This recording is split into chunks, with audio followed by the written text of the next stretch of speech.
Marcus Cole, a young father from a small American town, had his entire body covered in tattoos. Over the years, he accumulated hundreds of pieces of ink and underwent increasingly extreme body modifications in order to build the identity he believed the world needed to see. In fact, Cole was just 14 when he underwent his first modification, during which the skin of his forearm received its permanent first mark in a friend's garage. Later on, more elaborate procedures followed, large gauge earrings stretching his earlobes, full-sleeve tattoos climbing his arms, and eventually the dark, intricate lettering and linework that crept across his jawline, cheeks, and forehead. While body art is a deeply meaningful form of personal expression, Cole eventually realized he had crossed into territory he hadn't fully considered, but by then, it was too late. His face was already a map the world had decided to read before he ever spoke a word. Then his son was born, and the man who had spent over a decade making himself impossible to ignore suddenly wanted nothing more than to quietly disappear into a crowd, not for himself, but for the small boy now sleeping on his chest, trusting a face the rest of the world had already made up its mind about. Marcus Cole was never the kid anyone noticed. He wasn't the loudest in the room or the most athletic on the field. He was the one who sat near the back, who answered questions when called upon and disappeared when he wasn't. Growing up, invisibility wasn't something that happened to him. It was something the world seemed to actively assign him, like a uniform he never asked to wear. By 14, he was tired of it. The garage belonged to an older kid named Derek, 19, already sleeved, already someone. Marcus had been hanging around him for weeks, the way quiet boys hang around loud ones, hoping some of it rubs off. The night Derek offered to give him a piece, Marcus didn't hesitate.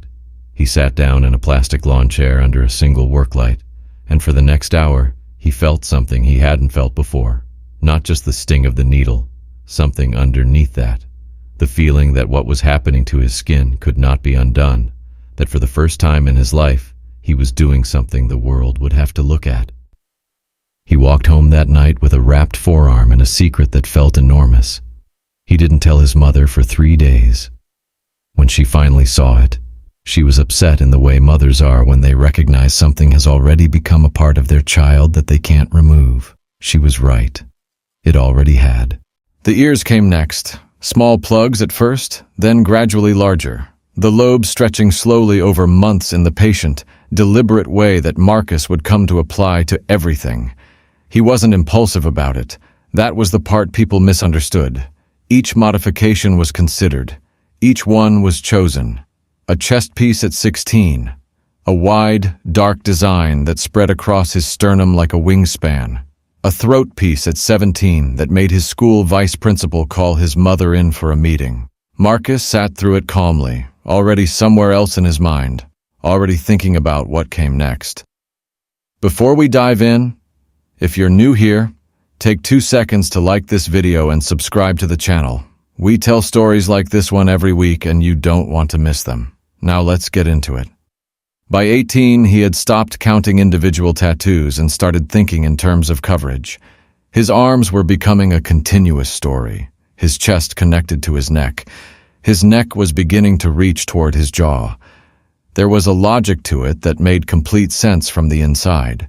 A kind of architecture that was always heading somewhere, always building toward a version of himself that felt finished, felt whole. The world, to its credit, did start to notice. Strangers looked. People moved through him differently on the street, sometimes with curiosity, sometimes with unease, but never with that flat, dismissive nothing he had grown up with. He had traded invisibility for impact, and for years that felt like the best trade he'd ever made. What Marcus didn't account for, what no 14-year-old sitting in a plastic lawn chair under a work light could possibly account for, was that permanence cuts both ways. The same ink that made him impossible to ignore would one day make him impossible to explain. And the day that reckoning arrived, it wouldn't arrive with a stranger's stare. It would arrive weighing about 8 pounds, wearing a tiny floral onesie, and sleeping on his chest. By the time Marcus turned 22, there wasn't a person who passed him on the street who looked away quickly. They all looked. Some looked twice. He had become, in the truest sense of the word, a presence. the kind of person who changes the energy of a room simply by walking into it. And while the world saw spectacle, Marcus saw something else entirely when he looked in the mirror. He saw a record, a document, a life that had refused to stay quiet. Every piece had a reason. That was the thing outsiders never asked about and insiders always understood.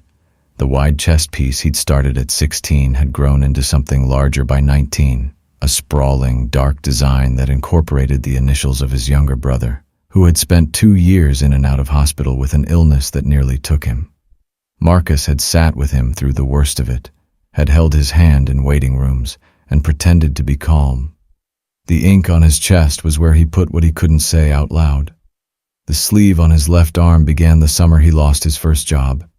Not because he was fired, but because the company folded overnight and 40 people showed up to lock doors on a Monday morning. He'd spent that summer with too much time and not enough direction, and he filled both with sessions that lasted hours. The artist he worked with became something close to a collaborator, and the two of them built something across Marcus's arm that moved from darkness at the wrist to something lighter near the shoulder. He never explained it to anyone. He didn't feel the need to. The neck piece came after his father left for the second and final time. Marcus was 20 and had long stopped expecting anything different, but the finality of it still landed in a way he hadn't prepared for. He booked the appointment the same week. The throat is one of the most painful places to be tattooed. The skin thin, the sensation relentless. Marcus sat through 4 hours of it without music, without distraction. Just the needle and the ceiling and whatever he was working through. He walked out feeling lighter than he had in months. By the time the ink began to climb his jaw, Marcus had stopped thinking of the work as decoration. It was load-bearing. It was structural. Each piece held something he had lived through and decided to keep. Not on a shelf or in a journal, but on his body, where it could not be misplaced or forgotten or revised. There was an honesty to it that he had never found anywhere else. The world could look at him and see whatever it wanted to see. But he knew what it meant. He had paid for every line in time, in money, in hours of voluntary pain. There is a particular kind of pride that comes from choosing your own suffering. Marcus understood that better than most. What he was building, piece by piece, year by year, was not a costume. It was not rebellion for its own sake. It was the most thorough self-portrait he knew how to make. A man, rendered in ink, saying, "I was here. I felt this. I survived it." He just hadn't yet considered what it would mean for the son who would one day have to stand beside it. The face was always going to be last. Marcus had known that for years, had felt it the way you feel the final chapter of something approaching, inevitable, and a little frightening. The jaw piece had been creeping upward for months, tracing the edge of his beard line, and everyone around him seemed to be waiting to see if he would actually do it, cross the line that most people, even the heavily modified, treat as uncrossable. He booked the appointment on a Tuesday without telling anyone. By Thursday, it had begun. What happened next was not subtle. The shift in how the world received him was immediate, total, and something Marcus had not fully anticipated despite believing he had. There is a difference, he would learn, between being tattooed and being facially tattooed. The first makes you alternative. The second makes you, to a significant portion of the population, something closer to a warning. Checkout lines changed. Sidewalks changed. The casual, unconscious social contracts that hold strangers together in public spaces, the brief nods, the held doors, the reflexive small talk, most of those quietly evaporated. He noticed. Of course he noticed. Marcus had always been observant, had always read rooms with the careful attention of someone who spent his early years being overlooked. He saw the double takes, the way people's eyes would find his face and then work to find somewhere else to be. The mothers who shifted their children slightly. The men who held eye contact a beat too long, the way people do when they're deciding something about you. He chose to interpret it as impact. If the goal had always been to never again be invisible, then by any measure he had succeeded beyond expectation.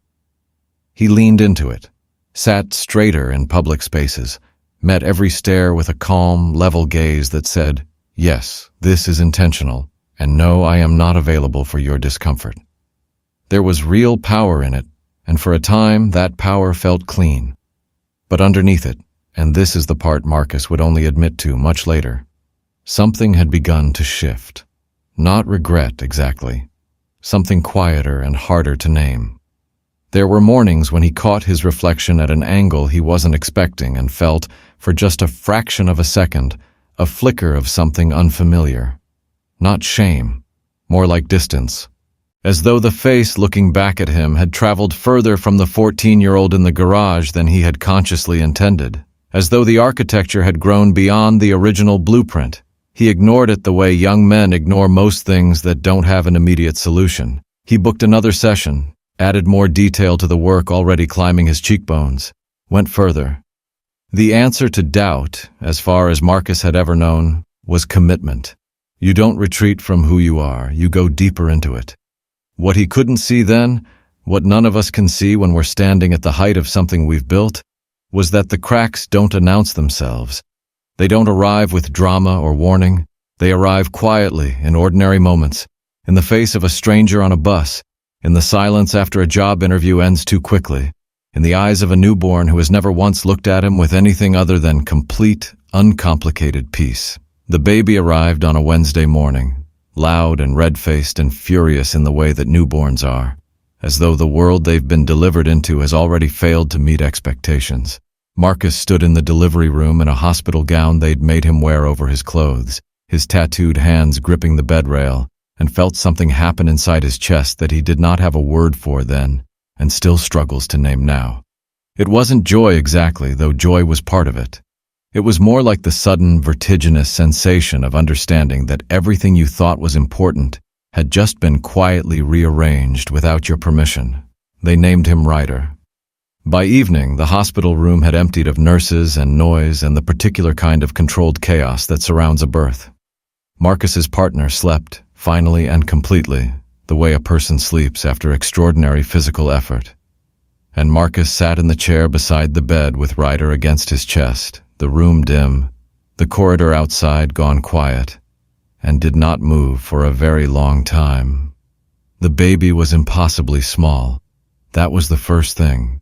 The physical reality of him, the way his entire body fit across Marcus's chest like something that had always been meant to rest there. He was wearing a white floral onesie, the kind with small snaps along the bottom, and he was wrapped loosely in a red blanket that had slipped slightly to one side. His eyes were closed. His mouth made tiny, involuntary movements the way sleeping newborns' mouths do, as though already practicing for a world full of things to say. Marcus looked down at him and did not speak. There was nothing to say. There was nothing to perform. There were no eyes in the room to meet, no posture to hold, no energy to project outward into a space that expected something from him. There was only this, the warm, negligible weight of a person who had existed for less than 12 hours and already rearranged the entire interior of his father's life. He became aware, sitting there, of how loud he had been for so many years. Not loud in the way of noise, but loud in the way of presence. The constant outward broadcast of identity. The daily project of being seen and interpreted and reckoned with. It had been so long since Marcus had existed in a space that required nothing from him visually, nothing from his surface, nothing from the decade of decisions written across his face and arms and chest. Ryder didn't know about any of it. Ryder was simply warm and sleeping, and breathing in the slow, even rhythm of someone with no history yet, no armor, no story that needed defending. Something in Marcus went very quiet. Not empty. Quiet. The way a room goes quiet when something important is about to be said. The way your own breathing gets loud in your ears when everything else falls away. He sat in that chair with his son on his chest for a long time after he should have slept, not thinking in words or plans, just feeling the specific gravity of the moment, the specific weight of something beginning. He didn't know yet what he was going to do. He just knew, with a certainty that arrived without argument, that something was going to have to change. Ryder was 11 days old the first time Marcus took him outside alone. It was nothing. A short walk to the corner store for formula and milk, the kind of errand that takes 15 minutes and requires no preparation. Marcus had done it 1,000 times. He strapped Ryder against his chest in the carrier, adjusted the fit, grabbed his keys, and walked out the door without thinking much about it. He started thinking about it approximately 30 seconds later. The first person they passed was an older woman walking a small dog. She looked up the way people do when they hear footsteps approaching, and her gaze went immediately to Marcus's face. The usual route, the familiar landing, and then dropped down to the baby strapped against his chest. What happened in her expression in that half-second was not dramatic. It wasn't a gasp or a recoil. It was something smaller, and Marcus would find, much harder to shake, a flicker of something uncertain, a brief visible recalculation. She looked away without smiling. Marcus had been looked away from before. He had built an entire identity partly in response to being looked away from. He knew how to meet it, how to carry himself through it, how to take up space in a world that would prefer he took up less. That was not new. What was new was the particular angle of it, the way her eyes had moved from his face to his son as part of a single assessment, the way Ryder had been included in the calculation, the way Marcus felt, for the first time, that the stare had not landed on him at all. It had landed on his child, and he was simply the reason for it. The store was worse. It was a small neighborhood market, narrow aisles, bright overhead lighting, an environment that offers no social cover, nowhere to look except at whoever is standing near you. Marcus moved through it the way he always did, deliberately, calmly, making his selections without rush. But he was aware, in a way he had never quite been before, of every set of eyes in the building. A man near the refrigerators who glanced over twice. A teenager at the register who stared openly at his face before catching herself. A young mother with a toddler in her cart who steered wide around his aisle in a movement so practiced it was almost unconscious. None of it was new. All of it was unbearable. Because Ryder was there. Ryder was against his chest, asleep and unknowing, his small face turned slightly to the side, his breath warm through Marcus's shirt. And every stare that found Marcus's face now had to pass over his son to get there. Every judgment being quietly assembled about the man in the camo cap with the inked cheekbones and the gauge earrings was being assembled in the physical presence of an 11-day-old child who had done nothing to deserve being part of that picture. Marcus paid and walked home without making eye contact with anyone. He unstrapped Ryder carefully and held him for a long time without putting him down. He didn't tell anyone what had happened. There wasn't language for it yet. But somewhere between the refrigerators and the register, Marcus had felt something move through him that he recognized, reluctantly and with considerable resistance, as shame, not for who he was, for what the world was going to make his son carry because of it. It didn't arrive all at once. That was the thing about it. If it had arrived all at once, Marcus might have recognized it sooner, might have known what to call it and dealt with it the way he dealt with most things, which was directly and without ceremony. Instead, it came in increments, a degree at a time. The way a room gets cold when a window has been left open somewhere out of sight. It started as awareness. A heightened attentiveness to public spaces that Marcus told himself was simply practical. The natural vigilance of a new parent. The reasonable instinct to read an environment before carrying your child into it. He would pause before entering a pediatric waiting room or a grocery store and take a brief inventory. Who was in there? How many people? How much open space? He told himself this was normal. He told himself every new parent did this. But new parents weren't scanning for the same things Marcus was scanning for. They were checking for hazards, for germs, for crowds. Marcus was checking for faces, for the particular set of a stranger's expression that told him, before a single word was exchanged, what category he had already been placed in. He had become fluent in that language over a decade of being read by people who hadn't bothered to ask. What was new was that the fluency had stopped feeling like power. It had started feeling like a weight he carried into every room and couldn't set down. He began rehearsing. This was the part that surprised him most. Marcus, who had never explained himself to anyone, who had built his entire adult identity on the principle that he owed the world no justification, began composing sentences in advance. At the mother's group his partner attended, where he sometimes came along and sat in a circle of people who did not know what to do with the fact of him. At Ryder's first pediatric appointment, where the doctor had been professionally warm in a way that contained a visible effort Marcus wasn't supposed to notice but did. He would think, before speaking, how do I say this in a way that gets past my face first? He would think, what's the version of this sentence that makes them listen before they decide? He had never thought in those terms before.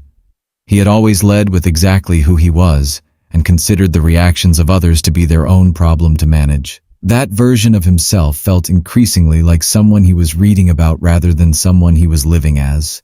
There was a particular moment, a Tuesday morning, a park, a father on a nearby bench who gathered his 2 children and moved to a different bench with no explanation and no eye contact, that Marcus replayed more times than he could count in the weeks that followed. Not because it was the worst thing that had happened. It wasn't even close. But something about its smallness and its completeness undid him in a way the larger moments hadn't. It was so casual, so unremarkable to the man who did it, and so total in what it communicated. Marcus had built himself to be fearless. He had chosen pain, chosen permanence, chosen to exist loudly in a world that wanted him quieter. And somewhere between the park bench and the drive home that Tuesday, he sat in the car without starting the engine and understood that the thing he was most afraid of now was something no amount of ink had ever prepared him to face. It was the look on his son's face the day Ryder would be old enough to notice he didn't tell anyone he was going. That felt important, though he couldn't have explained exactly why. It wasn't secrecy. His partner knew, had known for weeks that he was thinking about it, had said what good partners say when the person they love is working through something large, which is that she would support whatever he decided. It wasn't that. It was something more personal than that. The first tattoo he had gotten alone at 14 in a garage with no audience and no announcement. It felt right that this should begin the same way. The clinic was clean and bright and staffed by a woman named Sandra who had clearly spent years developing a manner that was warm without being patronizing, professional without being cold. She had seen everything. Marcus could tell that immediately. She looked at his face the way a contractor looks at a wall they've been asked to renovate, with assessment rather than judgment, measuring what was there against what was possible. He appreciated that more than he expected to. She walked him through it honestly, which he also appreciated. Facial tattoos, she explained, are among the most complex to remove. The ink sits differently there. The skin is thinner, more vascular, more sensitive to the laser's heat. The dark, dense linework covering Marcus's cheekbones and forehead, the kind that had taken his artist hours to build, would require 6 sessions at minimum, likely more. Probably closer to 8 or 10 to achieve anything approaching a significant fade. Each session would need to be spaced 6 to 8 weeks apart to allow the skin to recover. The full process, if everything went as well as it could go, would take years. It would cost more than the original work had cost. It would hurt, she said carefully, more than getting tattooed. Marcus said he understood. He lay back and she began. The pain was extraordinary. He had expected pain, had told himself he was prepared for it. But there is a specific quality to laser removal that tattooing doesn't prepare you for, a sharp, snapping heat that lands differently from the needle's continuous pressure, that the body receives as damage in a way it never quite accepted the original ink. He breathed through it the way he had learned to breathe through difficult things, which was steadily and without drama, and he stared at the ceiling and let it happen. But the physical pain was not the hardest part. The hardest part was something Sandra couldn't have warned him about because it wasn't on any intake form. It was the specific grief of lying in that chair and actively undoing what he had spent a decade building. Not regretting it. He was clear on that distinction, had been clear on it from the moment he made the decision. He didn't regret the man he had been. But grief and regret are not the same thing. And Marcus was learning that you can fully accept a choice and still mourn the version of yourself that made it. He booked the next appointment before he reached the door. 6 weeks from now, same time. He walked to his car, sat down, and called his partner. When she answered, he didn't say much, just that it had started, just that he was okay. He sat there for a moment after he hung up, his face tender and his hands steady, and felt something he hadn't expected to feel. Ready. Ryder was 4 months old the morning of the second session.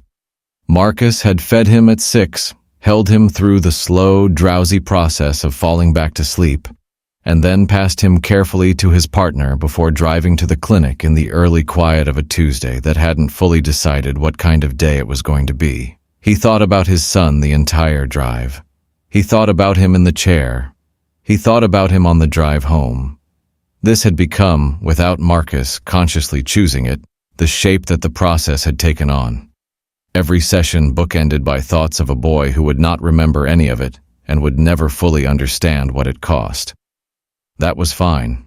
Marcus didn't need him to understand. That wasn't what this was for. He had spent time in the weeks between sessions getting precise about his own motivations in the way that pain tends to make you precise. It would have been easy, and he was aware of how easy it would have been, to frame this as sacrifice. To tell a story about a father giving something up, erasing himself, sanding down who he was for the sake of someone else. He rejected that story completely. He had not chosen it, and he would not wear it. He was not removing his tattoos because the world had finally won, because the stares and the recalculations and the man on the park bench had accumulated into a defeat. He was removing them because he had looked at the future with clear eyes and made a decision. There is a meaningful difference between those two things, and Marcus held on to it. What he was protecting was specific, not abstract. Not a better future in the vague, unexamined way people talk about the things they do for their children. He was protecting particular moments. The first day of school, the walk through the gate, the other children watching, the social architecture of a new classroom assembling itself in real time with the brutal efficiency that only children can manage.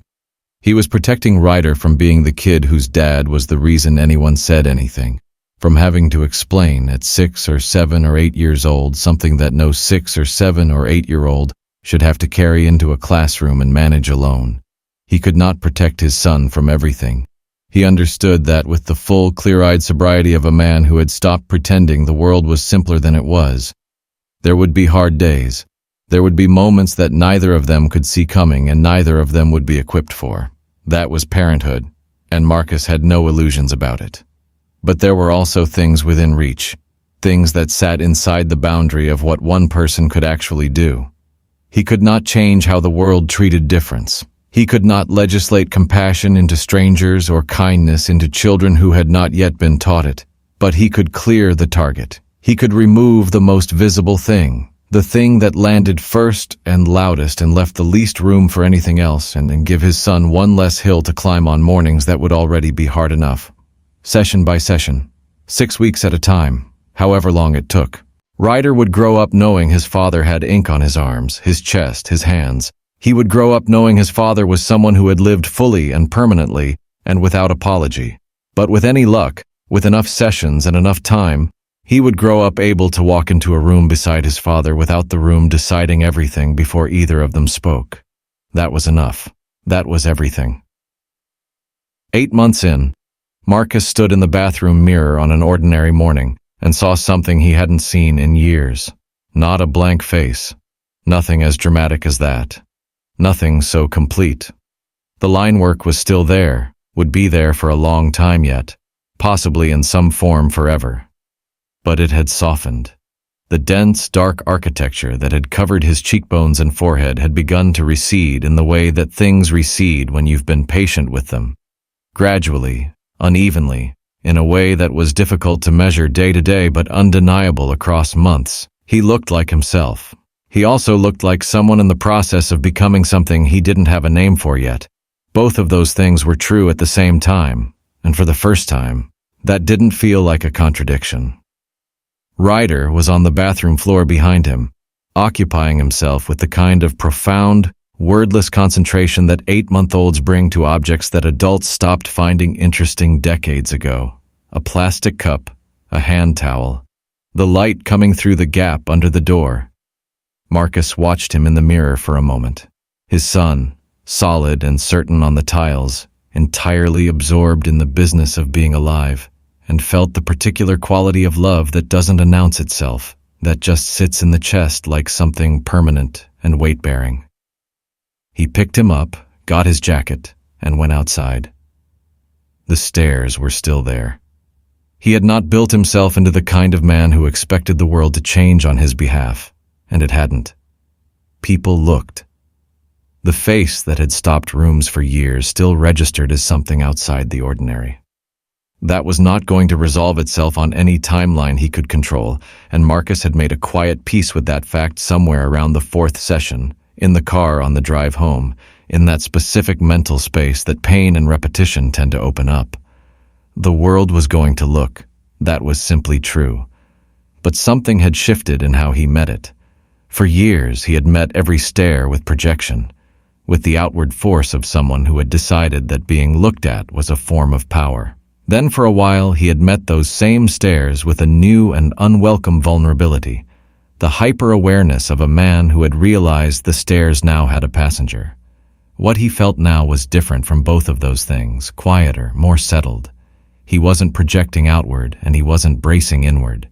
He was simply walking down the street with his son on his hip, present in his own body, neither performing nor defending. He was choosing. That was the word that kept returning to him when he tried to understand what had changed. Every modification he had ever made had been a choice. He had always believed that, had always defended it. But somewhere in the last 8 months, the choosing had gone deeper than the skin. He had chosen with full knowledge of what it cost to change, not because the world demanded it, because he had decided. The distinction felt enormous.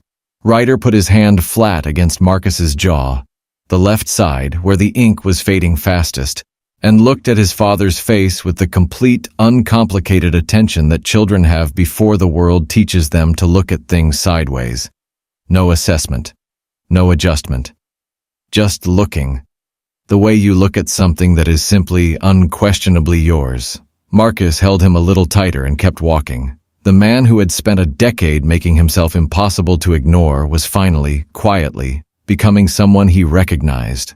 Not less, not diminished, not erased, just clearer, just true. Just a father, walking in the morning light, with his whole complicated, permanent, evolving self held together in the particular way that only love can hold a person, from the inside out. Thank you so much for listening to Marcus's story all the way to the end. It means more than you know that you spent your time here, with this chapter of one man's life, his ink, his son, his quiet and hard-won transformation. If this story moved you, made you think differently about judgment, about identity, about what it means to change not because the world demands it, but because love asks something of you, please take a second to give it a like. It's a small thing that makes a huge difference in helping stories like this one reach the people who need them most. And if you want more stories like Marcus's, real, human, told with honesty and care, subscribe so you never miss one. There are more people out there carrying extraordinary lives beneath ordinary surfaces, and we are going to keep telling their stories. Thank you for being here. Now go hug someone you love,